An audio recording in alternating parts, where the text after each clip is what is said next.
What is up, everybody? This is Lyle with No Hippie Barbecue, and I was looking for a grilled chicken recipe, and I stumbled across this Greek grilled chicken recipe on the Food Network. I'm gonna leave a link to where you could take a look at this recipe in the description below. Now, I've taken the recipe, tweaked it up a little bit, but in the description below I will be leaving the original recipe. Really, all that I've done was add a little bit more garlic and oregano to it. As far as the ingredients we're going to need to hook up this Greek grilled chicken is, first of all, we're going to have a chicken. Now, I may cut this in half completely, or I'll spatchcock it. I'm just not sure it's going to fit in a Ziploc bag, but either way is going to work just as good. The ingredients for our marinade: we have some lemon juice and lemon rind, fresh oregano that's been chopped, salt, pepper, minced garlic. And then what we're going to do is save half of this marinade, and we're going to add some sliced green onions and fresh dill. We're going to do that tomorrow. We're going to have a chance to let this chicken marinate overnight. I think on the website I saw, they really only marinated that for an hour, so we're gonna have a chance to really get this marinade in. So the first thing I'm gonna do is get this marinade hooked up. So let me get this chicken moved off to the side, and we'll get to this in a little bit.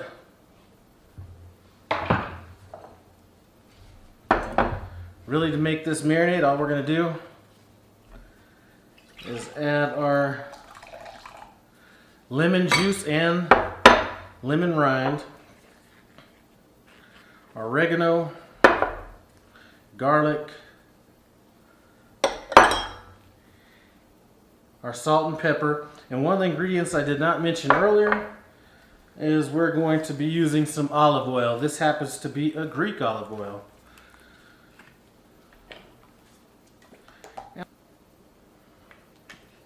Alright, that's it. For marinade, all we need to do is stir this together. Now, like I said, we're gonna set half of this aside and save it for tomorrow, and the other half we're gonna marinate this chicken in. So I'm gonna set this to the side, bring our chicken back around, and get rid of these bowls and everything.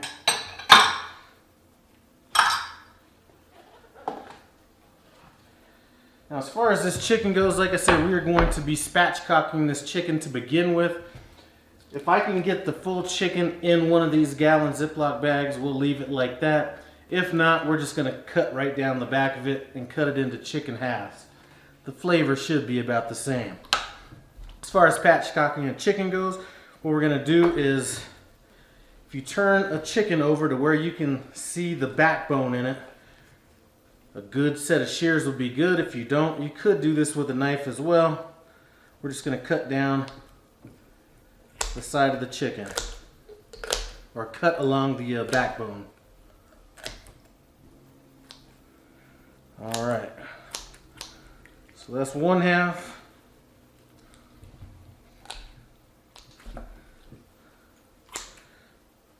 So this backbone is just going to pull out. Just like that. So that's what you're left with. Now, I'm not sure this is going to fit in my Ziploc bag, but we're going to give it a shot. Once you have this backbone pulled out, there's a couple different things you can do. You can just flip it over and push down on it and break that bone, or we can cut down the center of this bone and it'll flatten out even more than traditionally. So that's what we're going to do here.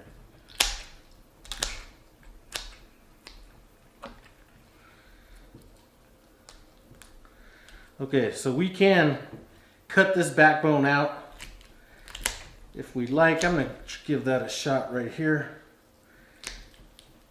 And this just allows your chicken to lay super flat on the grill once you get this rib bone cut out. And this is a step that you may not see a lot in any other spatchcock chicken recipe that you may be looking at.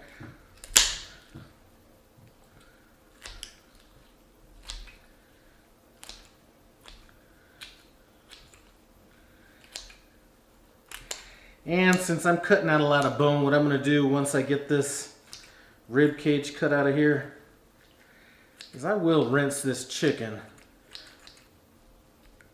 just to get any of those bone fragments out of here. And as you can see, as you may or may not be able to see, if we look right down the center of here, there still is a portion of bone right there. We're just going to pull that out. So this is going to lay tremendously flat, which you're going to see tomorrow when we get this on the grill.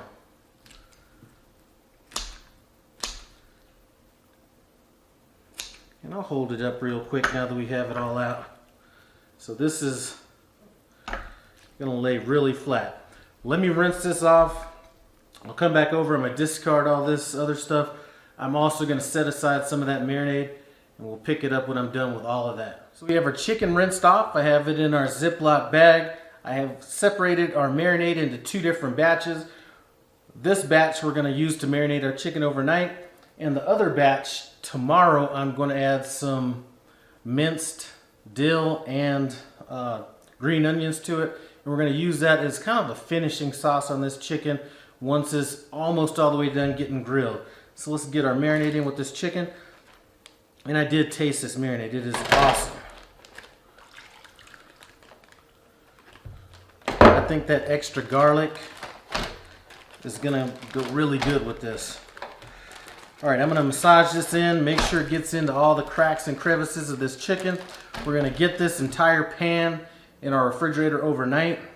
And the reason I have it in a pan like this is it's going to keep any of that chicken juice and all that stuff from coming in contact with my refrigerator. So we'll pick this up tomorrow. I've had a chance to let this chicken marinate for a little bit over 24 hours, and I'm telling you, this is looking awesome. Now, one thing I did yesterday off camera was I did add my sliced up green onions and my dill to our finishing sauce. So that's already been done. Now, as far as our grill, I'm going to be using my Weber Kettle 26-inch Kettle grill. And I'm going to be using Weber's chimney starter to start up my charcoals, and then Adrenaline Barbecue Company's drip and griddle to keep a lot of the mess from dripping down into my grill. You know what? Let's go outside and take a look at that. So I'm getting my grill set up to get this chicken on it. 2 things I want to talk about. First of all is this drip and griddle by Adrenaline Barbecue Company. This is something that you can either use to use as a griddle or kind of a drip tray, which is what we're going to be using in this recipe. The good thing about this is I can put my chicken on the rack above it and the liquid will drop on this as opposed to down in the bottom of my kettle. A product I've had probably for the last 5 years is this Weber Kettle chimney starter. The best thing about this chimney starter, as opposed to some of the cheaper ones, is it has these little holes all around it as well as the bottom, and it tends to get your charcoals heated up a lot faster than the cheaper ones. So I think this one I bought it was around $14-15, so probably about 35-40% more than the cheaper ones. But I love this chimney starter here. Looks like we're getting some bad weather coming in. Hopefully I can get this chicken cooked off before it starts to rain. Looks like we are starting to get a little bit of rain, so I'm not sure how much I'm going to be able to get out here during the cook, but it looks like our charcoals are done. Like I mentioned earlier, the good thing about this drip and griddle is not only is it going to allow my chicken grease and fat and everything not to fall down into my kettle grill, but it's also going to separate my hot zone from my cool zone. So let's go ahead and get these coals in.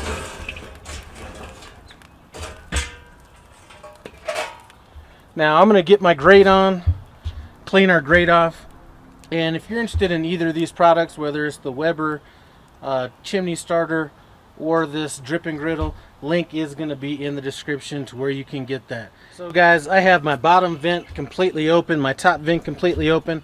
I'm going to be trying to cook this chicken somewhere around that 325, 350 area. First thing I'm going to do is we're going to set it offset of the coals,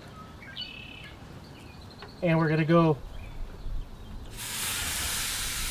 I would say bone side down, but remember we removed most of these bones earlier. So we're going to just kind of cook it what would be the bone side down until we get to 165 degrees. Then we're going to pull it off of this side, set it over here, and we're going to char it up. I am going to pour a little bit of this marinade back over the top of this. And remember, I have this dripping griddle under here, so we don't need to worry about it falling down into the grill.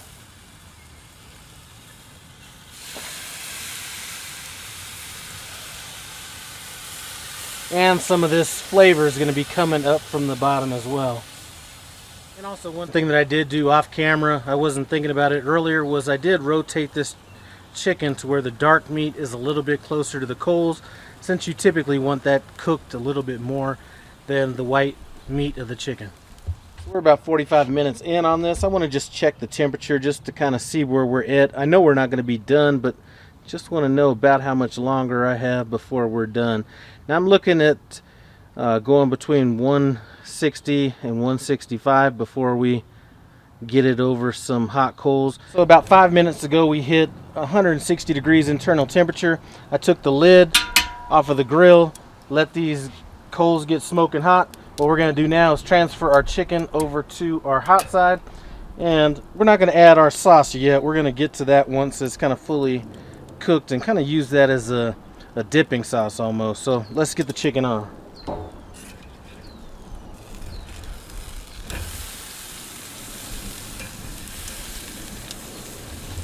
And I'm just going to cook this until we get a little bit of sear action, maybe a little bit of blackening going on that. So we've had this cooking for about 2 minutes. I'm going to flip it for the first time.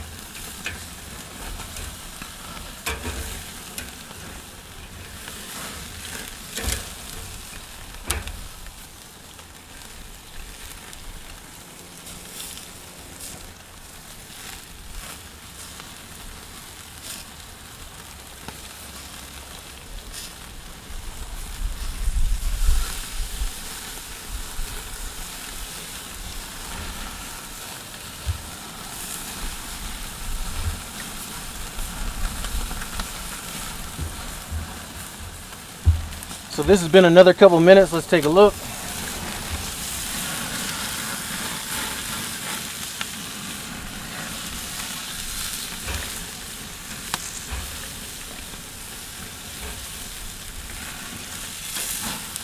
All right, that looks good. We're going to go ahead and hit the top of this with our sauce.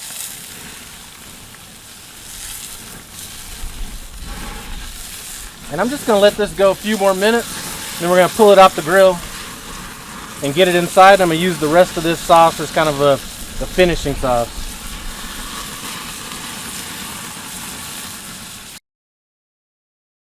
So this is a done deal. Now I can honestly say that I haven't even got a little nibble off of this, so we're going to be kind of getting into this together. So let's get in and see what's up. I'm going to take a bite out of this, or a slice out of this thigh. And I have some of this sauce over here. I'm going to dip it in that.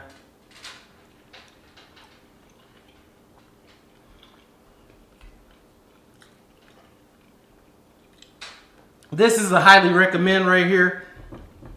Definitely, if you got time to marinate some chicken, cook this recipe up. I'm telling you. Awesome.